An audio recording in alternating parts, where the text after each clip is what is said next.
And then Sandy Hook happened, and then there was a Virginia Tech happened, and the Colorado when I was in high school, the Colorado theater shooting. Oh yeah, that's right. That was a big one, you know. And I'm very sympathetic to that, man. You know, anytime that you hear about kids getting shot in an elementary school, the most vulnerable, innocent beings in this earth. But the question here isn't do guns kill people? The question honestly is, what is a happy medium from a political standpoint and a social standpoint?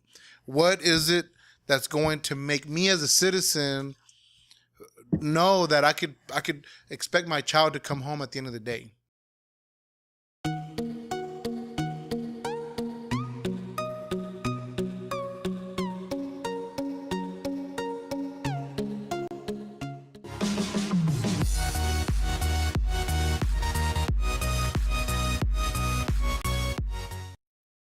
So our next topic. Oh, bring that up. I'm not showing the face. Don't show the face. I'm not showing the face. Don't show the face. In case you don't know what that is, that right there, that shit right there, that's license to carry, right? Yeah.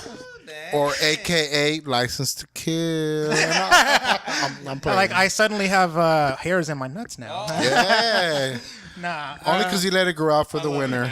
We're celebrating like Republicans. I love it. You know what's really hilarious about the situation is that I took the course with a friend of mine, and we were the only two Hispanics in there, and there were nothing but white people in that room. I was the only Hispanic in mine. There was like 20 white guys in there. They were like, "Oh, that's wow, crazy. You're in the military? Oh, awesome, man! That's awesome." You know, I'm like, "Damn, all right, cool, man. I got it. I'm new. Let's get in here, shit." You guys have they were surprised I was there. Licenses, right? I don't have my license. I have mine. I'm already on my sixth year. I carry dirty. I don't carry at all. You can carry. I protect my house. For those of you who don't know, in Tell Texas, us. you can legally carry your weapon in your car because it's an extension of your home. Yes. So, yeah, I know that. I do that. I keep it in my house and in my car, but I don't carry it in my purse. I mean, in my pocket. In your holster, in a holster. Or No, whatever? I don't carry it outside of that. I carry it in my car or my house. Mostly my house. That's it. You know. all right. Okay. So, Well, the big issue, I guess, is gun control, right? yes. I'm kinda gun scared. control. Gun control is, breathing, trigger squeeze, controlling the Control. gun, and then being Control. able to shoot. Controlling this. That's the only thing you control. Now, that's very NRA of us to say, but it is a very hot topic for sure. Very divisive. Especially after Florida. Yeah. Parkland? Parkland, yeah. Yeah. Right. Yes. My heart goes out to them. I want to let you know that I'm a decent human being, and I understand the situations that people Are go you through. decent? I mean, I'm hoping, but my heart goes out to them. And So there was the marches. they're The students- campaigning hard. Students actually. They're did. campaigning hard for more. They're doing walkouts. Yeah. Yeah, they're campaigning hard to be anti-gun, I guess. And it's I think it's very naive for them, to not understand what the actual issue is. Now, they have a fair point. Don't get me wrong, and this is the divisive part. If I, as a little kid, my little kid in me would be afraid of the man I am now, because when I was little, I was afraid of guns, and then all of a sudden I learned how to use one, and my brother can tell you, we saw the videos on HBO where the kids got killed and they shot themselves. They showed Michael Moore did. That influenced me a lot. That influenced me a lot. I was afraid of guns, and it made me afraid of guns. Yeah, Bowling for Columbine made me afraid of guns. Yeah, and no, that was really big. It was a crazy thing. Yeah. And you were young. You were young when that came out. And I remember when Columbine happened. I was in high school when that happened, and everybody was talking about trench coats.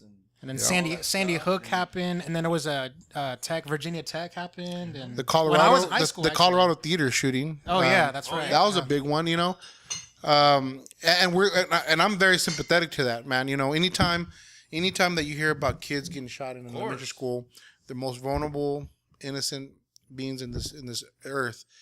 But the question here isn't do guns kill people? The question honestly is, what is a happy medium from a political standpoint and a social standpoint? What is it that's going to make me as a citizen know that I could expect my child to come home at the end of the day. You know what I mean? I believe in the Second Amendment. I have a gun, right? But we don't know who our neighbors are anymore. We don't know, who's the next guy that's going to walk into school and start shooting. What are some of the safeguards? What are some of the things that we can control? And I think the topic and the conversation is very difficult. And I think as a society, what makes it even harder is that we don't know. We don't know how to talk about these things. We all have an opinion about what we could do, but when we talk about opinions, things get very blurry and things get very, very heated. Mm-hmm. And I think when we talk about gun control, we need to talk about that. We need to talk about, how can we come up with some solutions? And honestly, what's very scary for me is that no one has came out with anything that's very specific. Oh, I got one. And I hope you do. And I haven't really done a lot of research, but what I'm talking about is anytime there is mass shootings or a situation that comes up, no one talks about solutions, long-term solutions. All we talk about, either you're for it or you're against it. And if you're for it, you're the devil, and if you're against it, and I hate that. I hate that we can't get past that. And another thing that I hate is that our president isn't very clear about these things. Seth Meyers would have me believe that his opinions are always based off of who's in the room with them. I just want to throw that out there. But see, he's a leader. Yeah. You know what I mean? So that's kind of what I want to know about you two guys, is that what are some of the solutions that we can? I have a solution, maybe a little tongue in cheek here. All right, so let me, before you say your solution, I just want to throw out my fake ass solution, which is not an actual solution. Come on, man. I was going to throw one out there. I just want to throw this out because it's not a serious one. Okay, go but ahead. in my La La Land, where the unicorns exist and they shit out rainbows. All right, they do shit out rainbows. Okay, that's it. I just want to throw that out there. Yeah. La La Land. Okay. Somehow, some way, we uninvent guns. There. Boom, boom. That's real quick. That's my solution. But again, not a very practical one, not a real one. But okay, go ahead. Here's mine. That's not an actual. I was just joking. If you can make a law where all the criminals turn in their guns, I might turn in my gun too. That's all I'm saying. Why? Because criminals don't have guns. They don't have a way for. But here's another thing. You gotta understand where the Constitution actually comes in. It's not, the Constitution wasn't really built around criminals or whatnot. They are saying that you have to have the power to overthrow a government that is run by tyrants. Absolutely. Tyranny. That's the whole point of us being able to have a militia, organize ourselves, and have weapons to defend ourselves. Absolutely. The government should not be afraid. So that's a good point. The people should not be afraid of its government. So we're sitting here thinking about guns kill people and all that stuff, and I understand that, man. Guns do kill people, but it's the people that pull the trigger that kill people, because guns don't discriminate, right? Bullets don't discriminate. Sentient, yeah. All right, it's not a sentient being. Yeah. You pull the trigger, that bullet's gonna go exactly where it was shot at, in that angle. And it won't stop until either something stops it or it lands where it needs to go. That's all I'm saying. So, is it a tool? Absolutely. You want to know what kills more people than guns? Cars. Drunk drivers even kill probably more people than bullets do. So let me tell you something. If you want to come up with the law, why don't we go ahead and get rid of cars? Because that kills more people than guns ever do. If you want to go to war with anything, why don't we go to war against drugs? Drugs probably kill more people than anything guns ever done. All right, so we're sitting here like, we're gonna make fucking all these freaking rules and laws and everything. But let me tell you something. The only people who follow the laws are the law-abiding citizens. We're not talking about criminals here. Let me tell you something. If somebody really wanted to do something, if a gun wasn't available to them, then they will figure out some other way to kill somebody. You can make bombs. Go to online, and I'm not supporting this. You can go online and find the Anarchist Cookbook, and actually build yourself a bomb. And don't think you won't be. You mean this one? And don't think you won't be flat. I'm just saying that an insane person is insane, or psychotic person, or whatever the case may be. If a person is not in the right mental state and they want to inflict damage, they can figure out a way to do it without a gun. Gun is just an instrument, okay? We should ban pressure cookers. There you go. Yeah, let's abandon the pressure cookers. If you're gonna go to the store and buy a pressure cooker, I think that you need to go actually do a registration, and you need to go through a 1-day suspension. Hold on, you're going too far with that. Only if you're brown. No, I'm just saying, if you want to go ahead. All I'm saying is, you can't regulate everything. All right, there are crazy people out there. Okay, so if you were in a position of change in terms of legislation, what would you do? What would you do to protect your children in their schools? Well, long term. I'm talking about long term. Long term, I would like for somebody to be there, and luckily in our school systems here where we live, There's officers there. there are officers there.